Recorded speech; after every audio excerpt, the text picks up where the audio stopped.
Assalamualaikum warahmatullahi wabarakatuh. Nama saya Dirga Wiraditya, NPM 1957051011. Saya akan menjelaskan modul pengganti absensi saya. Untuk yang pertama, modul struktur data dan algoritma, saya akan menjelaskan tentang Python primer. Di sini Python primer. Python primer adalah bahasa pemrograman atau programming language, adalah bahasa yang digunakan untuk menuliskan program komputer atau instruksi-instruksi yang dapat diterima oleh komputer untuk menjalankan tugas tertentu. Bahasa pemrograman memungkinkan programmer untuk mengekspresikan pemikiran dan algoritma dalam bentuk yang dapat dimengerti oleh komputer. Terdapat berbagai jenis bahasa pemrograman, mulai dari yang sangat sederhana hingga yang sangat kompleks. Beberapa contoh bahasa pemrograman populer antara lain, yang pertama ada Python, bahasa pemrograman tingkat tinggi yang mudah dipelajari dan digunakan dalam berbagai aplikasi. Yang kedua ada Java, bahasa pemrograman yang banyak digunakan dalam pengembangan aplikasi dan perangkat lunak. Yang ketiga ada C atau C++, bahasa pemrograman tingkat rendah yang banyak digunakan dalam sistem operasi dan perangkat keras. Yang keempat ada JavaScript, bahasa pemrograman yang digunakan dalam pengembangan aplikasi web dan pengembangan front-end. 5 ada PHP, bahasa pemrograman yang banyak digunakan dalam pengembangan web dan pengembangan back-end. Setiap bahasa pemrograman memiliki sintaks dan aturan yang berbeda. Namun pada dasarnya tujuan dari bahasa pemrograman adalah untuk memungkinkan programmer untuk menulis instruksi yang dapat dimengerti oleh komputer untuk menyelesaikan tugas tertentu. Capaian pembelajaran. Yang pertama, di sini mahasiswa mampu mengetahui definisi Python. Dan yang kedua, mahasiswa mampu mengenali sintaks dasar Python. Python adalah bahasa pemrograman tingkat tinggi yang populer digunakan dalam pengembangan perangkat lunak, analisis data, dan kecerdasan buatan. Python pertama kali dirilis pada tahun 1991 oleh Guido van Rossum, dan sejak itu telah berkembang menjadi salah satu bahasa pemrograman yang paling banyak digunakan di dunia. Python memiliki sintaks yang mudah dipelajari dan dipahami, sehingga membuatnya menjadi salah satu bahasa pemrograman yang sangat direkomendasikan untuk pemula.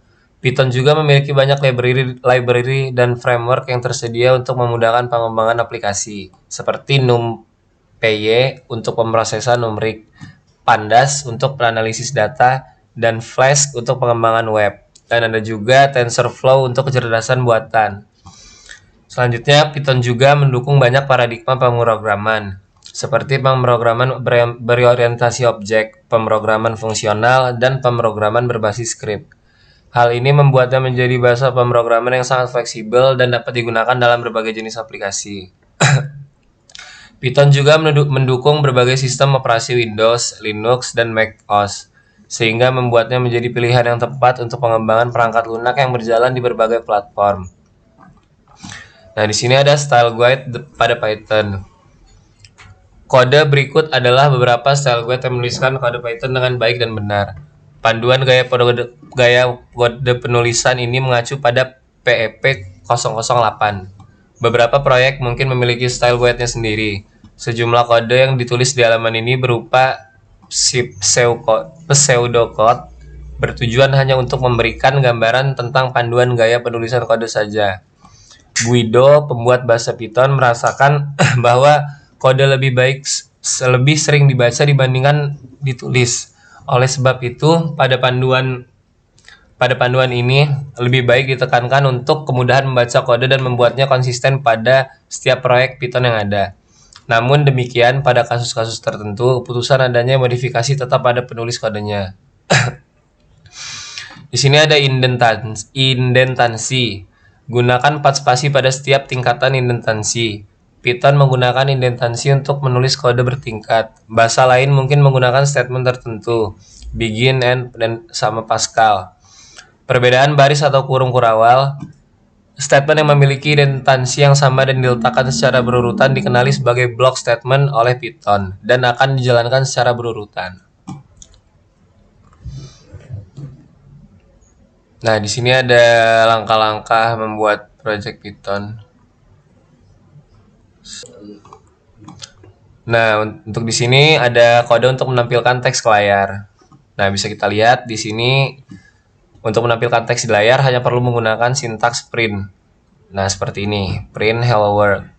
Yang kedua ada menginputkan nilai. Nah, bisa kita lihat kodenya di sini seperti ini. Selanjutnya mendeklarasikan variabel. Variabel dalam Python dapat dideklarasikan dengan menggunakan tanda sama dengan. Python juga memiliki kelebihan, yaitu kamu tidak perlu menentukan tipe data secara eksplisit saat mendeklarasikan variabel. Python akan secara otomatis menentukan tipe data berdasarkan nilai yang diberikan pada variabel.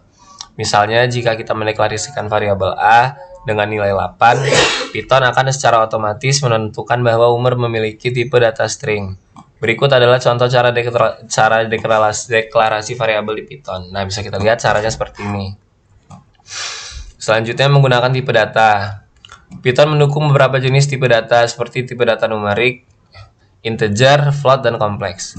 Tipe data boolean, tipe data string, dan tipe data kumpulan seperti list, tuple, set, dan dictionary. Berikut adalah contoh penggunaan tipe data di Python. Nah, bisa kita lihat di sini seperti ini contohnya. Selanjutnya menggunakan operator. Python mendukung berbagai jenis operator, mulai dari operator aritmatika hingga operator perbandingan dan logika. Berikut adalah contoh penggunaan operator di Python. Nah, bisa kita lihat di sini codingannya. Selanjutnya conditional Python. Kondisional di Python digunakan untuk melakukan suatu tindakan atau memilih suatu jalur yang berbeda dalam program tergantung pada kondisi tertentu.